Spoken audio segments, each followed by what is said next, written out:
Hi, I'm John Maxwell. When the top companies in the world are looking for trainers, speakers, and coaches, there's one name that stands above the rest, and that's Maxwell Leadership. Our certified team members have gotten proven results for companies all over the globe, and our reputation, I'm proud to say, is second to none. Some of our members have risen to the top of their profession, including the one you're going to meet today. I proudly introduce you to my friend Bob Fabian Zinka. Welcome to the Leadership and Success Podcast with your host, Coach BZ. If you need to develop into a better leader, this podcast is for you. If you want to achieve a greater level of success, this podcast is for you. His mentor, Dr. John C. Maxwell, said it best: everything rises and falls on leadership.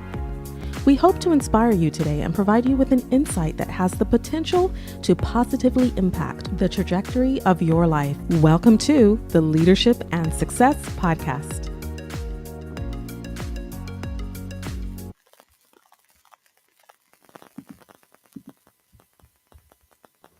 Hi, my name is Darryl Stickel. I'm one of the world's leading experts on the topic of trust. What makes me say that? Well, it's because I wrote my doctoral thesis on building trust in hostile environments at the Business School at Duke, worked at McKinsey and Company, and have devoted the last 20 plus years of my career to helping people better understand what trust is, how it works, and how to build it. I'm trying to raise awareness. And my aspiration is to work with you on your podcast to try to spread the word about how important trust is and some probable pragmatic things that we can do to build it. A lot of people are talking about the importance of trust, but few are talking about steps we can actually take. I've been on a number of podcasts, over 50. I've got my own podcast called The Imperfect Cafe. And my aspiration is to be one of the best guests you've ever had. To do that, I'll talk about what excellence looks like for you, and we'll work together to create something that really has impact for your listeners. What will that look like? Well, it can be a general conversation about trust, how it works and how to build it, the model that I use. It can be at a deeper level where we dive into what matters for your listeners, what trust looks like and how it impacts them in whatever avenue they are progressing, from parenting to leadership to marketing to executive coaching or sales. Whatever seems to be the biggest bent for your listeners. Even deeper, we can look at specific problems that your listeners are facing or that you're seeing in the world that's impacting them. And I'll talk with you real time about how to solve those problems and take steps to build stronger relationships. They say a picture's worth 1,000 words. Hopefully this video is worth more than that.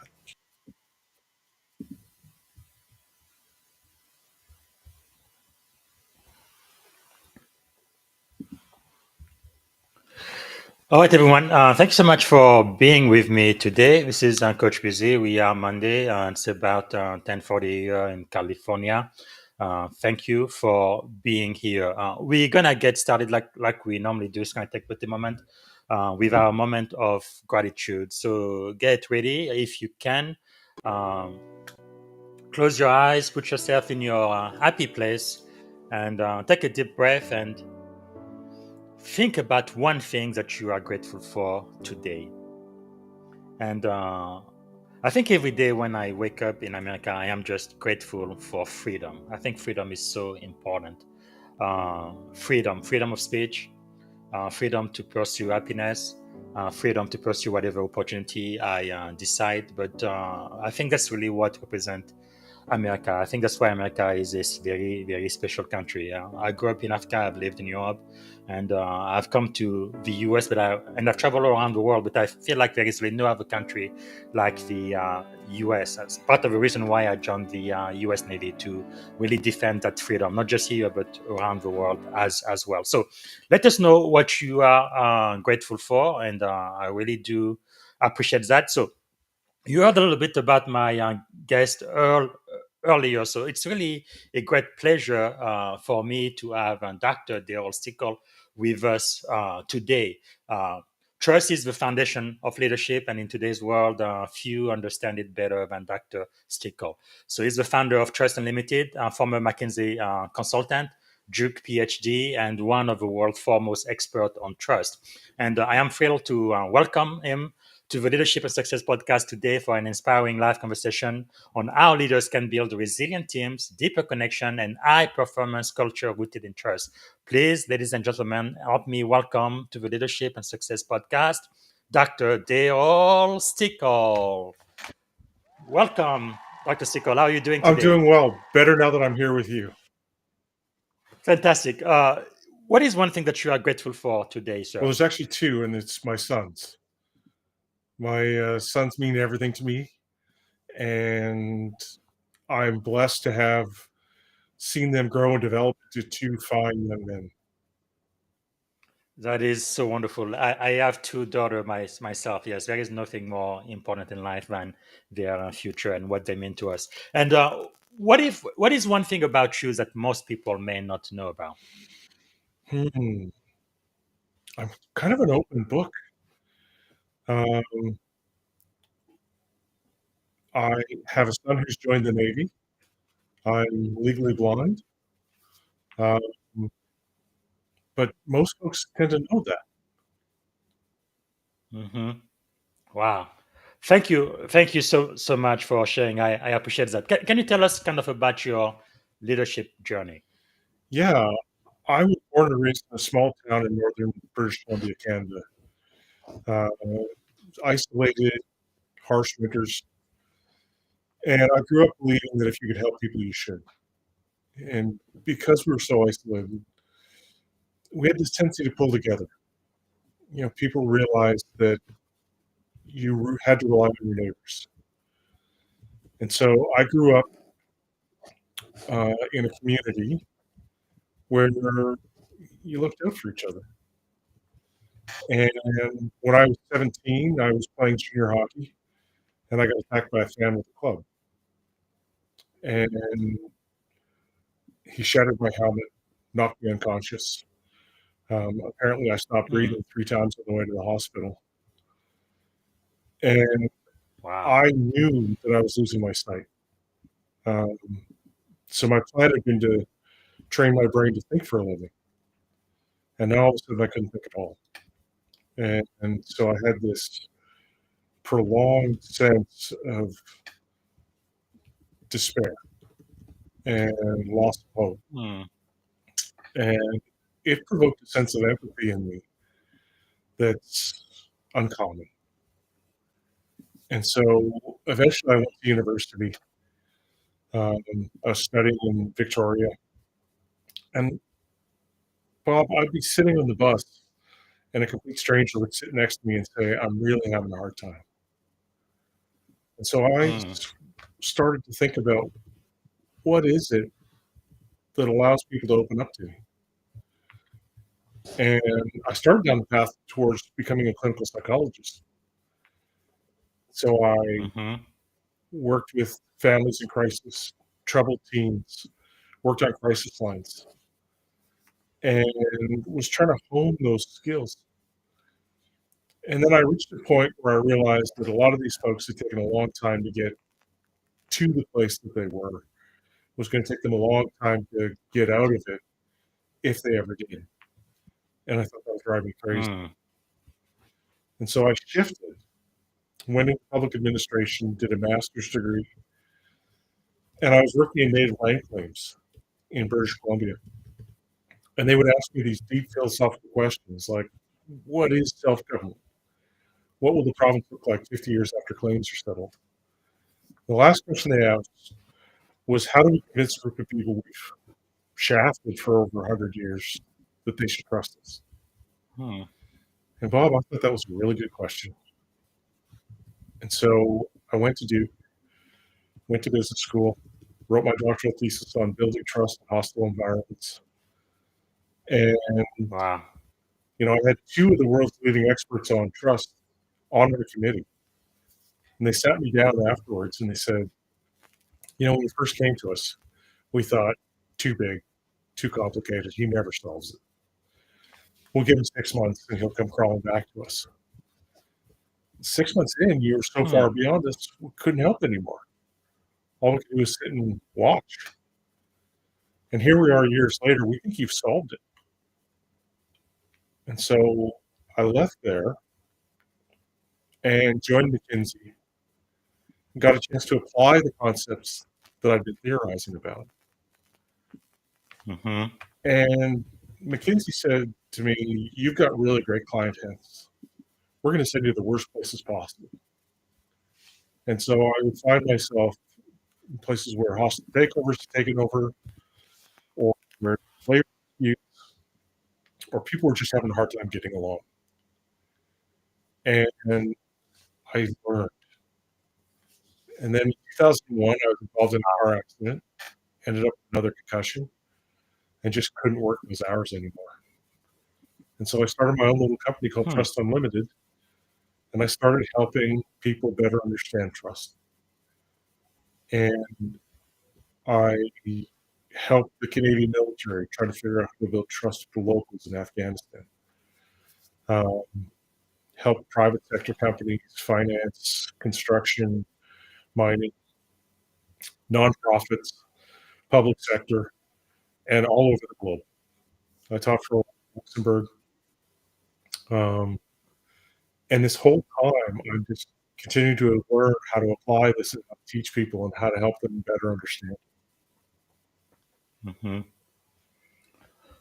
Wow, that is very powerful. Your story is very, very touching. Really, a story of resilience. And actually, when you talk about trust as a cybersecurity executive, I think that's really one of the main things we do is to make sure that other organization trust whatever organization we work for, that we care about their data, their privacy, their security. Really, everything we do in the tech world really is based on that trust, because nobody's going to buy from you, nobody's going to partner with you if they do not trust you. So trust is so important. Now, you have been called a trust savant, and with a PhD work you did at Duke University on building trust in hostile environment, which I guess would relate in the military too. We go to a lot of hostile environments sometimes. How has that shaped your life mission? So through all the trials and tribulations, I felt that God had a purpose for me, that he was forging me. And when I show my work to academics who are studying trust, they say no one else talks like this.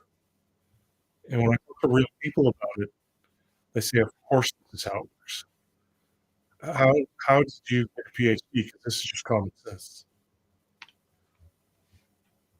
So my life has been devoted to trying to get the signal through the noise, trying to help people better understand and create a better world. Mm-hmm. And so I feel like I have a sense of purpose, that there's something I'm meant to do. Wow, that is powerful. That is very, very Powerful. So you've worked at McKinsey, like we mentioned during the introduction. You've coached executive worldwide, and you founded Trust Unlimited. Can you share a pivotal story where you saw trust or the lack of it and change the course of an organization? Yeah, there's been a few of those. Um, I was hired by a company in Luxembourg to help train their senior executives, and it was going well. And then they asked me to spend some time with their senior board of directors. And I said, sure, I'd be happy to spend the day with them. The day before, they sat me down and said, oh, by the way, the two unions are going to be there as well. And I said, well, that'll be different. And they said, yeah, so you know, we've been in court for the last 5 years, and everybody hates everybody. And I said, wow, you're so you a bag of pat throwing me in the river. And so I find myself standing in front of these folks who've had a long history of dispute, and I have to convince them that they need to get along. Hmm. And we spent the day walking through the model. And at the end, they all stood up, shook hands with each other, shook hands with me. So it's the first time we've had hope in 5 years. Wow. And 6 months later, they signed a new collective bargaining agreement that they're all pretty happy with. Wow, that is pretty amazing. Wow. So talking about trust, then, what do you think separate leaders who are merely acceptable and those who are exceptional when it comes to building trust? So I think a lot of times leaders feel like they can't make mistakes, that they have to be perfect, which leads Mhm. to them micromanaging, because that means that no one else can make mistakes either. And it crushes any sense of innovation or adaptation. And so leaders need to be able to step forward and acknowledge that they're not perfect. Yes. And part of that, when I talk to leaders, I'll say to them, are you the same leader you were 5 years ago? And they'll say, God, no, I've learned and grown and developed. And I say to them, do you Hmm. think you'll be the same leader 5 years from now? And the response is always, I hope not. So Hmm. that means you're going to step away from the things that got you where you are and into the things that are going to make you great. Yes. But you're going to learn new Wow. skills. And so what you should be saying to your people is, I'm going to grow, evolve, and develop. I'm going to get better. Along the way, Hmm. I will stumble. I may fall. My expectation is that you'll be there with me, helping me back up, Yes. dusting me off, and helping me learn from those experiences. Because that's exactly what I'm going to be doing for you. Hmm. So in that case, then, how can a leader recover from a breach of trust? What would you recommend? No? To err is human. No, nobody is perfect. But I guess when I was a junior officer, one of my best mentor, a commanding officer at the time said, while you are a junior officer, this is the time for you to make all kinds of mistakes because everybody know you are super green. No? You don't know anything yet. However, the more senior you become in the Navy, especially now as you get more qualification and you get more responsibility, then people have very, very high expectation of you. So, especially in this podcast, again, I am really focusing on aspiring leaders in the military and in tech. What would your advice be if someone breaches trust, and how would they recover? So, trust is the willingness to be vulnerable when you can't completely predict how someone else is going to behave. Without some level of vulnerability, trust is irrelevant. And so, if we Hmm. fail, that means we've let someone down. We've caused them pain because they were vulnerable to us. If we want to recover, We need to acknowledge that pain, apologize Mm. for the event, even if it wasn't our fault. And then we need to make a credible commitment that we're going to do our best to have that not happen again and take steps to show them that we're serious about that. Hmm. That is quite insightful. And like you mentioned, your son just joined the Yeah. Navy. What would you advise naval junior officer preparing for command on building trust quickly, especially in high pressure, high stakes environment? So building trust is a matter of understanding where does uncertainty come from? Where does vulnerability come from? Mm. How do I take steps to manage it?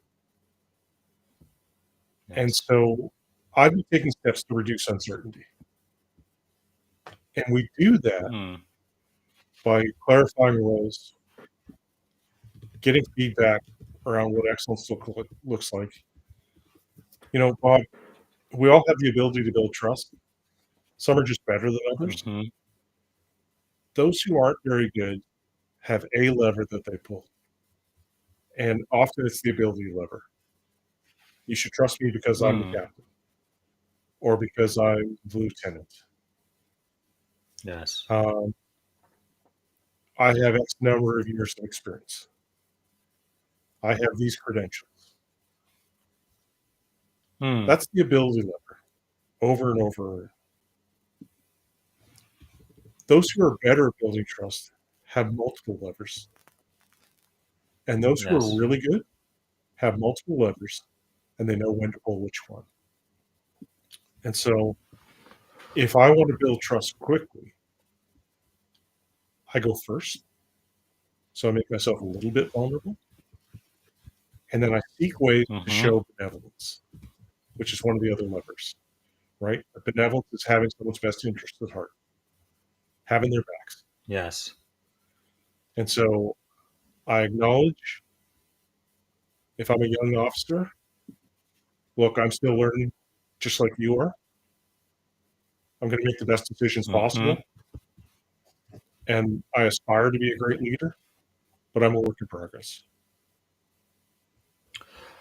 Wow, that is quite insightful. So keeping that thought, and I like the idea of having several levers. What about for the other half of my audience, Silicon Valley security engineer or analyst who would like to transition into a C-level tech role? What can they do to establish credibility and trust with teams who may have been their peers just weeks before? Well, again, I like to include other people in the conversation. And Hmm. so saying to your peers, your previous peers, I want to be a really good boss. I know that I can't do that without understanding what you think a really good boss looks like. Hmm. So you've had good bosses in the past. What made them good? So we start to define Hmm. excellence together. And then we're transparent about it. Wow, that's powerful. Wow. Okay, I like that a lot. Can you walk us through your trust model and what are the key components and how can leaders start applying it right away? And I believe it's also well described in your Building Trust best-selling book on Yeah, Amazon. I try to write the book in a way that everyone can read it. And I wrote Hmm. it so that if I go away, what I know doesn't.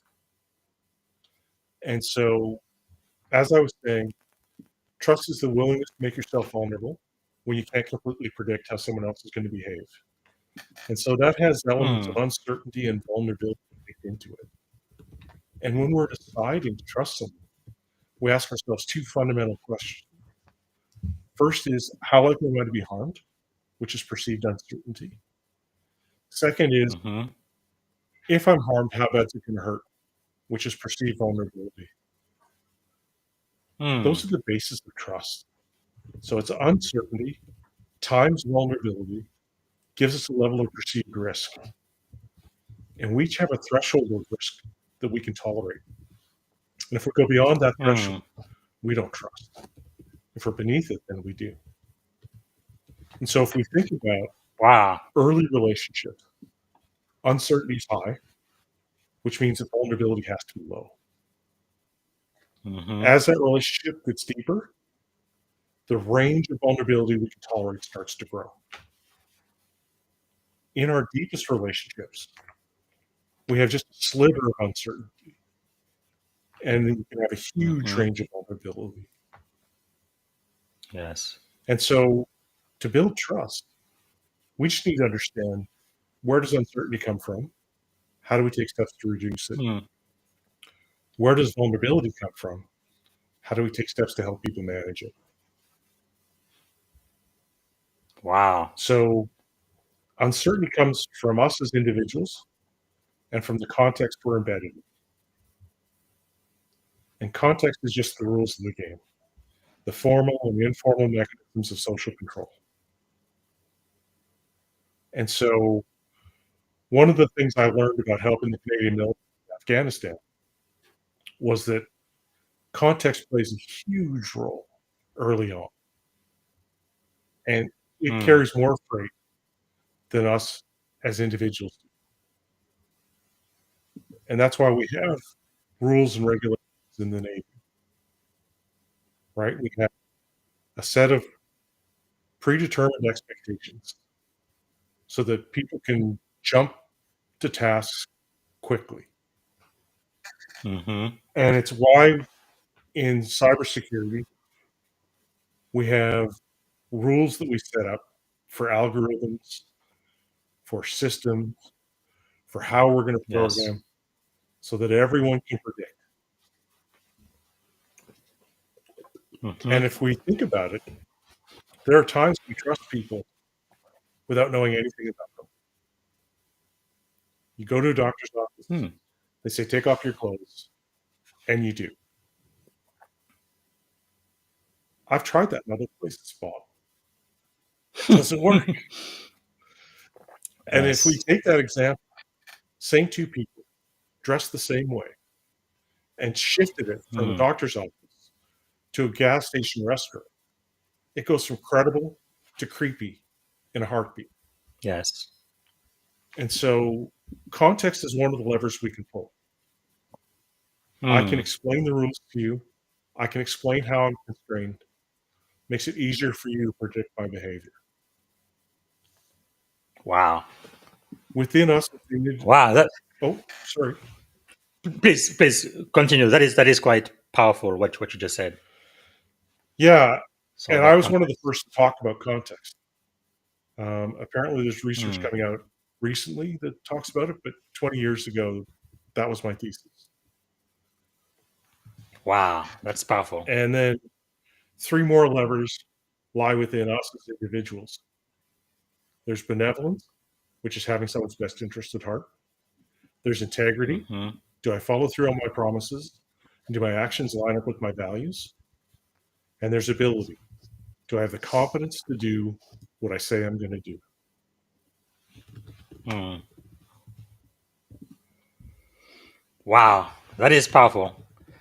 Powerful. So, what do you think is one small daily habit that leaders can practice to increase trust with their team? So there's being vulnerable promotes a sense Mm-hmm. that it's safe to be vulnerable. And so my advice to anyone is, when you want to build trust, go first. We see in the world today Wow.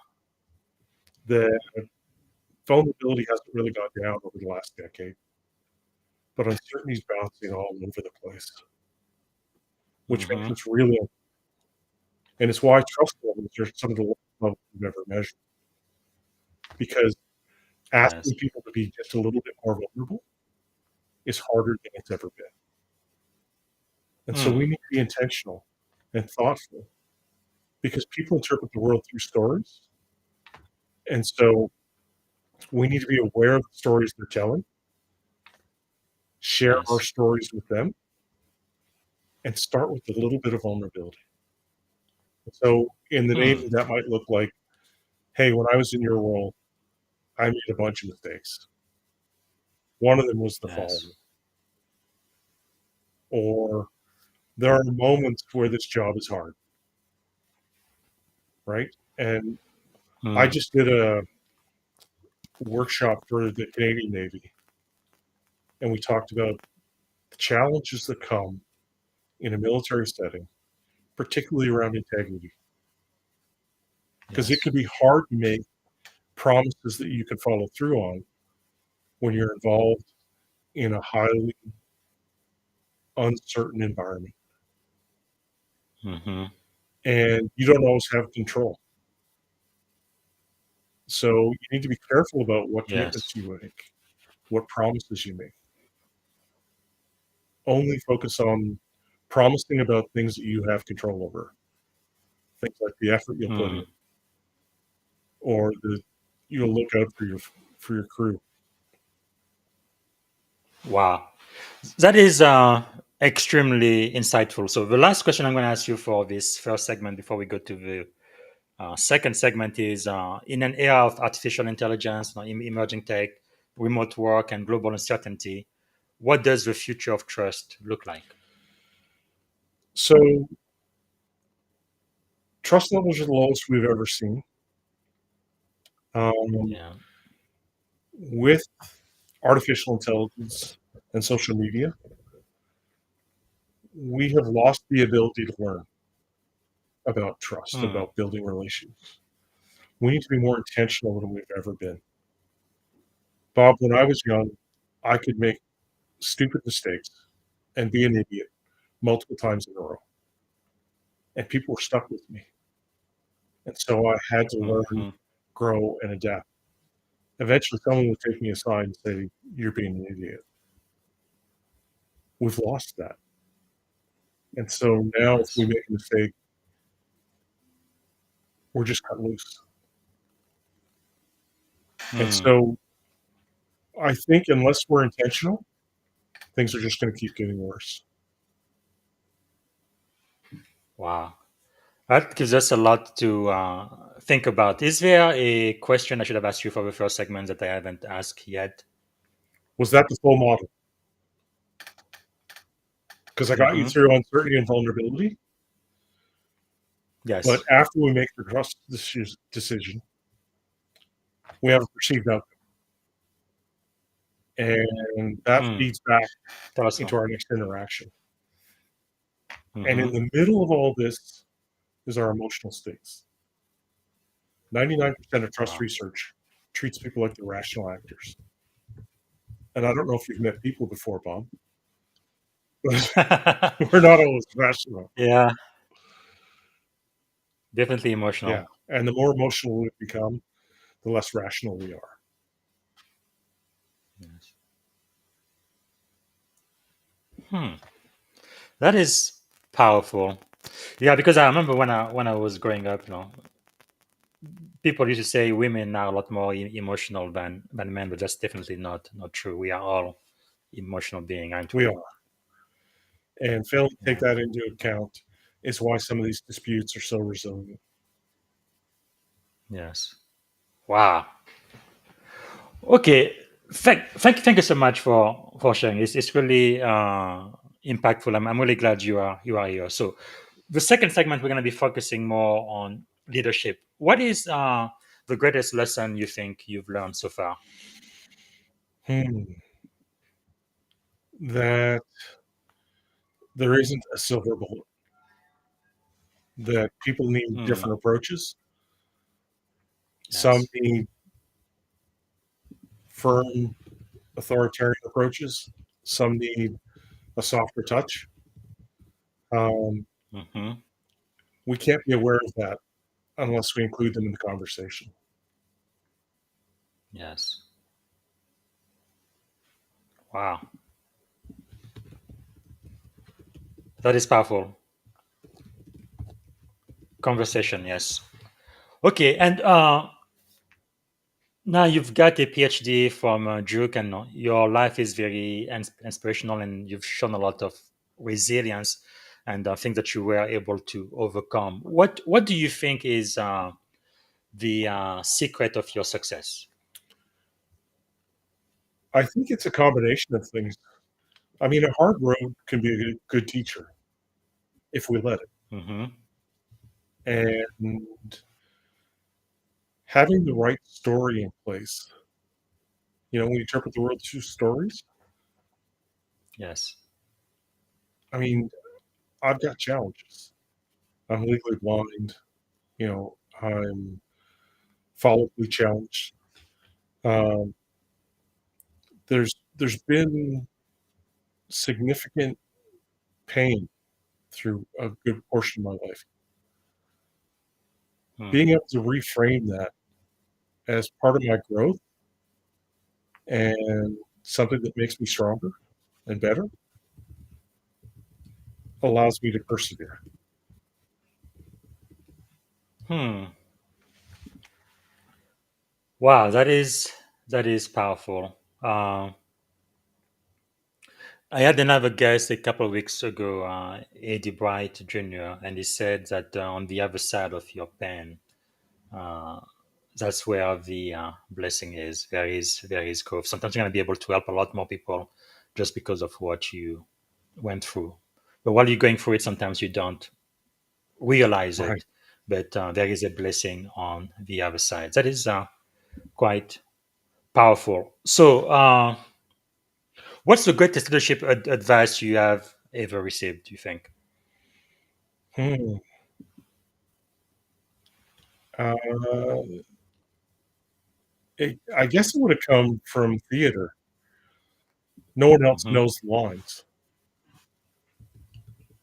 And Hmm. so, as long as you don't overcommit, as long as you're able to express confidence, people will follow.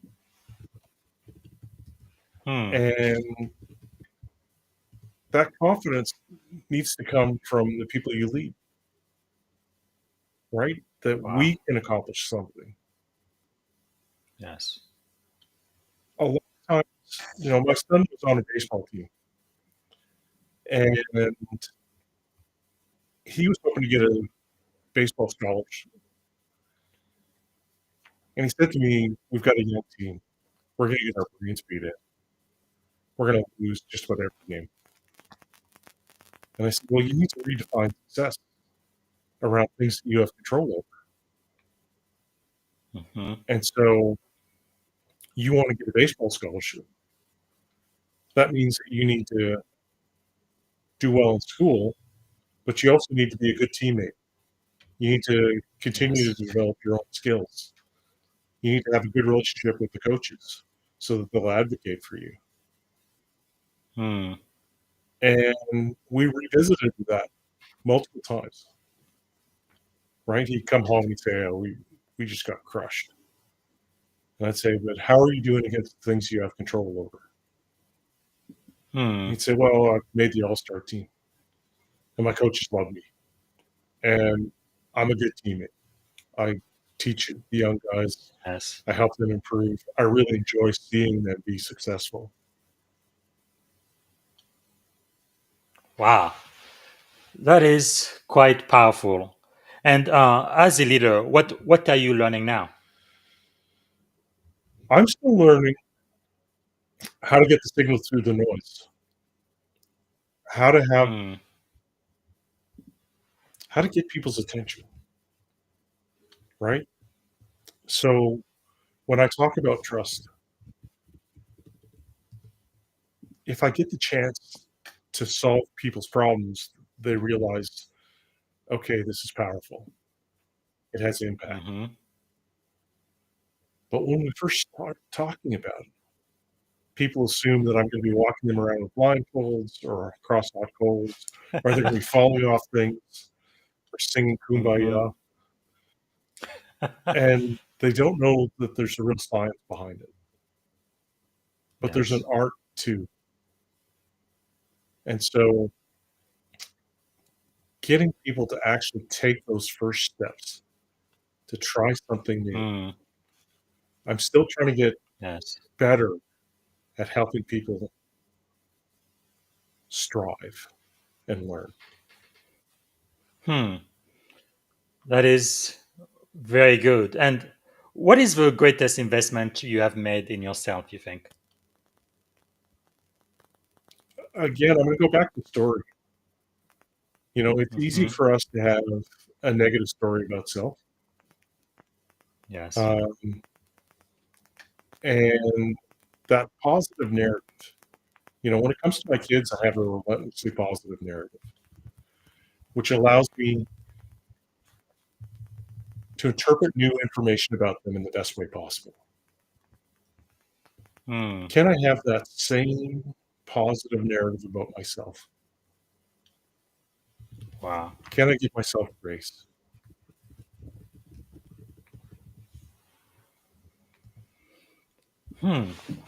That is powerful. So it's really all about reframing. I guess you've said it in many different way, but how do you interpret what is happening to you, and how do you reframe your experience in a positive way that's going to empower you to move forward? And how do you help others reframe for themselves? Hmm.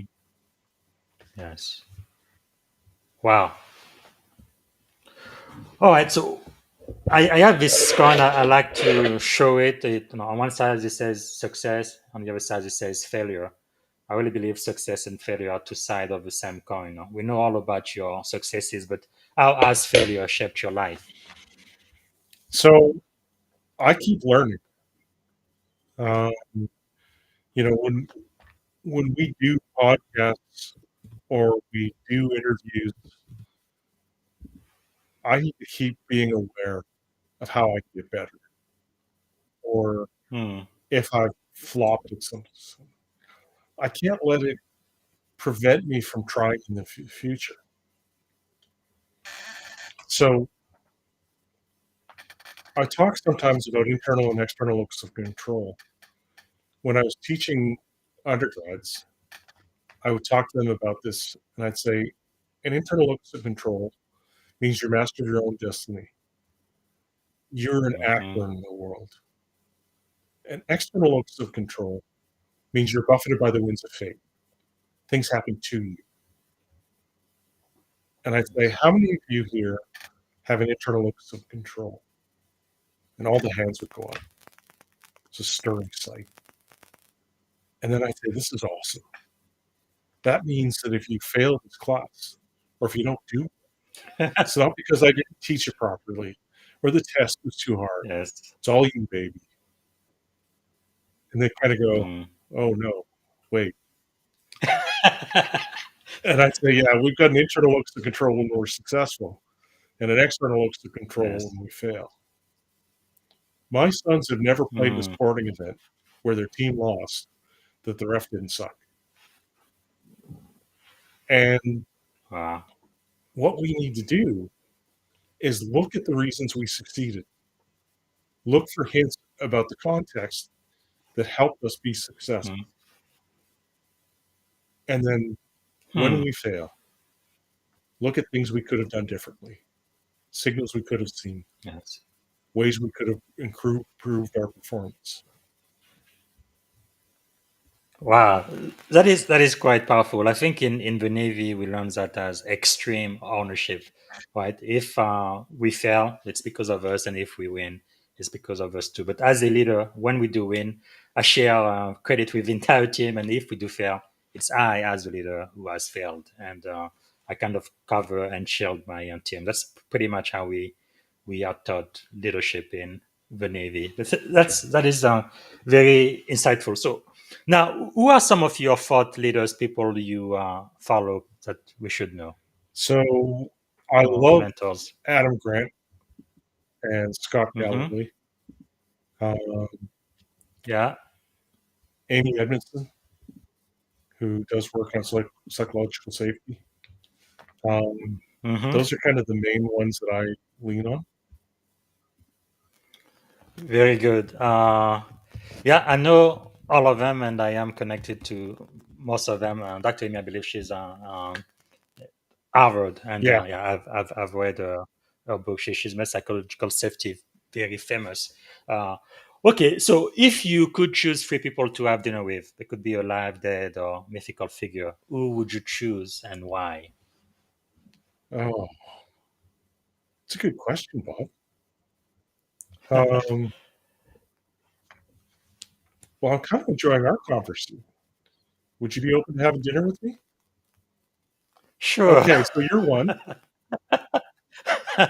Oh, this is the first time it's ever happened. I've been doing this for 4 years. Nobody has ever selected me. But yeah, I definitely would have dinner with you. I would learn a lot more about trust for sure. How about we join with Socrates? Because Yes. I love his line of thinking. Yeah. And what I love about Socrates now, all I know is that I don't know anything, right? Uh, it's that's definitely something I learned from reading is writing. It's just the humility in the knowledge and being conscious of what you do know and what you still have to learn. It's Well, incredible. and for me, growing up where I grew up, the fact that I know certain things makes me know better than anyone else. It Hmm. actually puts a responsibility on Cool. me to help others understand the world the way Yes. that I do. Wow. That is powerful. Okay, and who would be the third person on the dinner table? Can we have God? Because I've Yeah, got some sure. questions. Why are things so Yes. hard? Hmm. What lesson do we need to learn? Wow. Yeah, and going back to the question I asked you about how has failure shaped your life. In my experience, when I succeed, I don't learn very much out of my successes, right? And it's when I do fail that I really, really learn a lot. And when things are easy, again, I don't learn very much.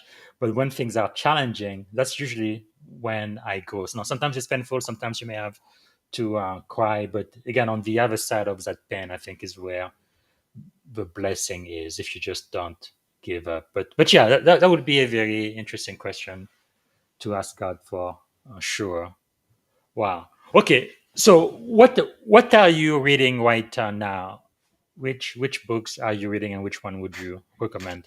So I'm a big fan of Thinking Fast, Thinking Slow by Kahneman. Hmm.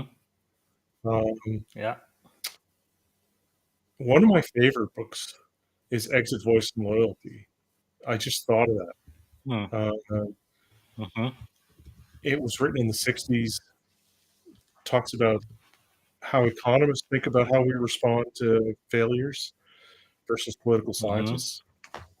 Um, Do you remember the author of that one? it's escaping me. My apologies. That's I will. I will find it on Amazon and add it to the article we're gonna write about this. That's pretty fascinating. I don't think I've read this one before. I will add it to my reading list. Pretty cool. Any other book you would recommend? Actually, I think there is one we absolutely have to recommend. This one here, Yes. right? Building Trust by Dr. Darryl Stickel. And Exceptional leadership in an uncertain world. and I really tried to make it so that people got the whole model and they got Hmm. recommendations for how to pull the different levers. Really, when Yes. we're training people and coaching people, Hmm. we have a very practical, applied approach that goes through and says, okay, so here's how you show someone benevolence. Because a Hmm. lot of times when I talk to leaders, I'll say benevolence, integrity, and ability. And they'll say, I do that. Yes. And my response will be, says who? Hmm. Because, Bob, if it's me telling you I'm benevolent, that carries a lot less freight than you thinking it. And for Yes. me to get you to think it, I actually have to have the conversation with you. Hmm. Powerful. So, which podcast would you recommend? I like Raging Moderates with Scott Hmm. Galloway. Um, that's the main one I'm listening to right now. Okay, I think there is one more. This one here, The Imperfect Cafe with Darryl Yes. Stickel. Yeah, we're Yeah. trying to talk to people about shedding that notion of perfection. Whether you're a parent Mm-hmm. or a leader, people need to see how you handle it when things go wrong. Powerful. Are there any YouTube channel that you would recommend? Um, If not, that's okay. yeah, not off the top of my head. Be- Because it seems like YouTube has now become the number one, media channel in the entire world platform. More people go on YouTube than they go on cable and everywhere else. It's incredible. Well, part of the Uh, challenge for me, Bob, is that I want my message to get to everyone. mhm. And if they hear that I'm listening to one side or the other, it's going to Yes, alienate. And half of them, yeah. and so we're in an environment where it's hard for me to be that vulnerable because Hmm. No, it makes because sense. the message really resonates for both sides. Yes, Um, and I don't want to lose half of North America. yes. Yeah, I remember, I think it was Michael Jordan who said why he wasn't getting political because he says Republican need sneakers too, but which makes perfect sense. But I believe Scott Galloway, I know he's on a couple of podcasts. He's usually pretty ins- insightful, except when he tries to be very funny. But yeah, uh, cool. What about music or movies? Any songs or movies you would recommend? Yeah, I like Sarah Bareilles, Brave, Mm-hmm. which is basically about speaking up, being brave, making ourselves a little bit vulnerable. Yes. Mm-hmm. Um, I saw, Any movie? well, I saw you ask one of your other guests what movie would describe their life, Mm-hmm. or book, or song. Yes. And gotta admit, I thought the Book of Job. But Ah, I think very good. Finding Happiness with Will Smith, Mm-hmm. um, because there's a story there of perseverance. Yes. And while he was seeking happiness for himself, I really want to have positive impact on the world. I want to Hmm. make it a better place for my sons and your daughters. Yes.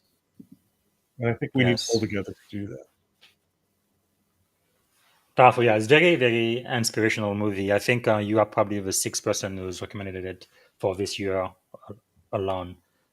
Great movie. Because I think I was a lieutenant junior grade when my commanding officer kind of taught me how to look for leadership principle in movies, which was pretty cool. So I don't really watch a lot of movies, but when I do, I always try to see what's the lesson here, what can I learn from this, even if it's a fictional story. But cool. Okay. So, what have you done that we should do? So I've consistently tried to find positive narrative for others. Hmm. And right now I'm focused on something called the Aspiring Men's Program. It's something that's early stages of development. Young Hmm. men are in dire straits right now. They make up Yes. 80% of the suicide rate. Their mental health Mm. Yeah. is not in a good place. They are Hmm. underrepresented in advanced education, Yeah. overrepresented in substance abuse and addiction. Yes. And Yeah. And then another big worry I have two daughters, but some of the boys I see they really don't have mentors or people they can learn from, and sometimes they're also very lonely. They just play games in the basement all day long and don't really have any relationship with human being, only AI chatbots yeah, and whatever they watch on social media, so which is sad. Yeah. I'm focusing my work on helping them build strong relations so that they Hmm. become more resilient, so that they can thrive. The opposite Yes. of addiction isn't sobriety, it's connection. Hmm. And Says that one more time, please. This is The powerful. opposite of addiction is not sobriety, it's connection. Wow. And when I was telling you before that we've kind of lost that ability to learn and evolve and figure out how to build strong relationships, Hmm. I want to teach people that. And I'm starting with young men. Wow. I've been working on it with executives for years, but I think there's a real need. That is powerful. No, we talk about the pursuit of happiness, but I definitely believe that strong relationship is definitely a very core component of that. Wow, powerful. Okay, let me ask you this: if you had one and only one day to live, what would you have liked your final contribution to be? So one of my colleagues and friends said, I wish that America could just sit and listen to you for a couple of hours. Hmm.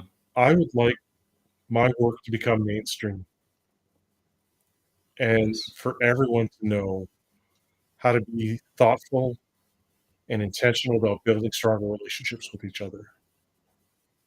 Hmm. Powerful. Powerful.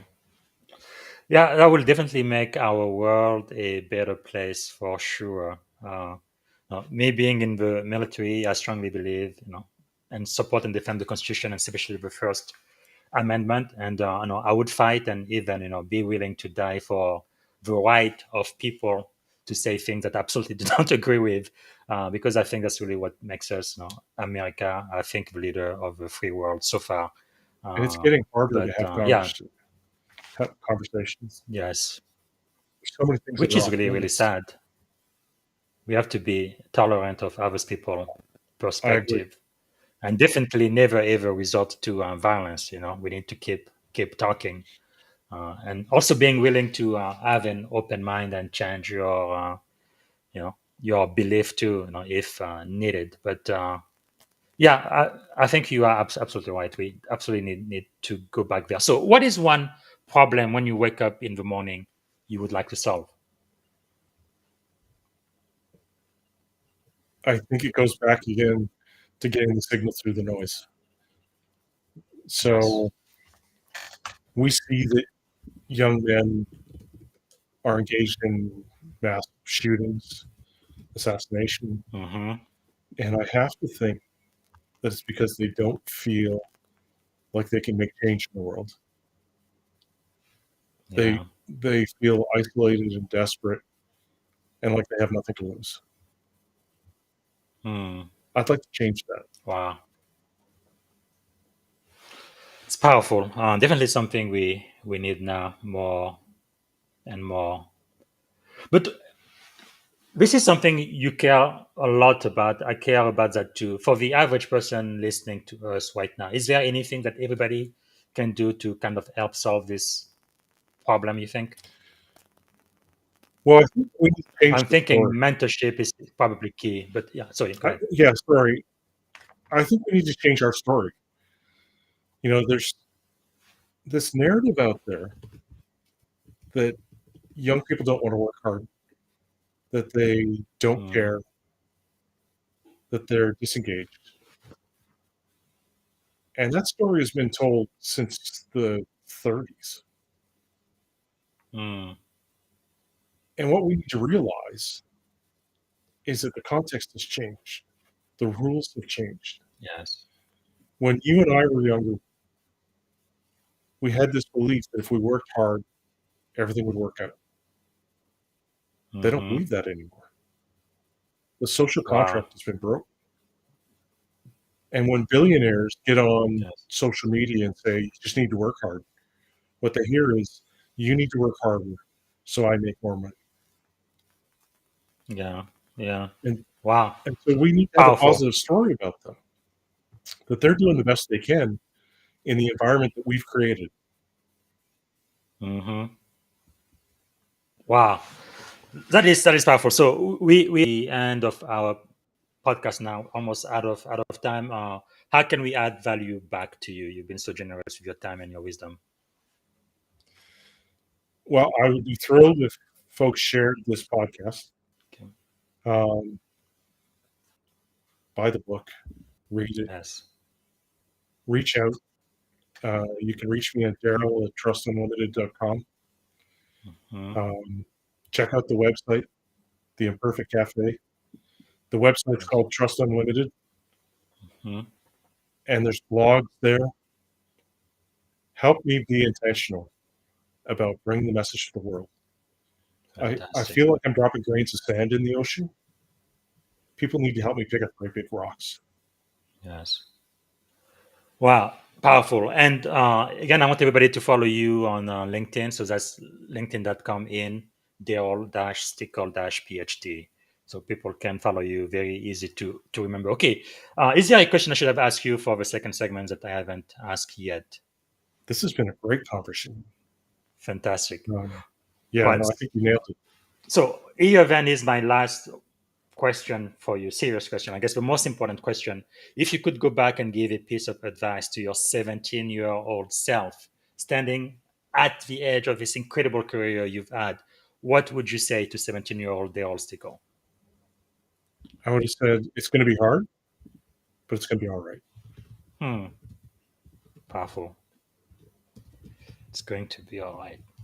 Well, I mean, I really love your positive narrative. We definitely need to do more of that. So very, very quickly now, I know we are at the end of our session, but this is going to be really quick. What did you want to be when you were a kid? Oh, I think an airline pilot. Okay. I think a lot of kids did, and that's not what you are now, which is perfectly fine. So 3 adjectives describing you as a child. Confident, Mm-hmm. friendly, Mm-hmm. One more. Don't think too curious, hard. Curious. Okay. What about as an adult? engaged, Mm-hmm. still curious, Mm-hmm. tired. Okay, but I think you're still confident and very friendly too as an adult. But good. Okay, fantastic. And then the very last question. This is the last one. We're gonna shut down this podcast. What is one word that represent our shared experience on this podcast today? What word come to mind? Hopeful. Hopeful. Yeah, I think it's everything that you really teach about trust. I think learning to trust even a stranger, being positive and having a positive impact on your environment. That's really what I'm getting out of this wonderful leadership conversation. So thank you so much, Darryl, Dr. Stickel. Thank you for being here, and really appreciate you making the time to share your wisdom and experience with us. Thank you. Thanks for having me. Bye. All right, everyone, this is it. Leadership and Success Podcast today, season 4. Today was episode, I believe, 77. Wow. We've had 77 episodes since the beginning of this year. So I'm going to be back here tomorrow, I believe, so around 11 o'clock. And I'm going to have Chris as my guest. And then I'll be back again on Wednesday. And I'm going to have Coach Houston as my guest. So make sure to follow me on LinkedIn and find out when I'm going to be back. And I don't see any questions on LinkedIn or on YouTube. So until tomorrow, have a wonderful, wonderful rest of your day. Thanks again for being with us today. Bye. Thank you for listening to the Leadership and Success Podcast with your host, Coach BZ. If you like what you heard, please subscribe to our channels and come back for more wisdom nuggets on how you may develop into a better leader and achieve greater levels of success. Leadership is the most critical skill. The world will always need leaders to lead others, deploy the next disruptive technology, or execute a business strategy. You may as well decide on counting yourself among the 21st century leaders. See you right here next time on the Leadership and Success Podcast with Coach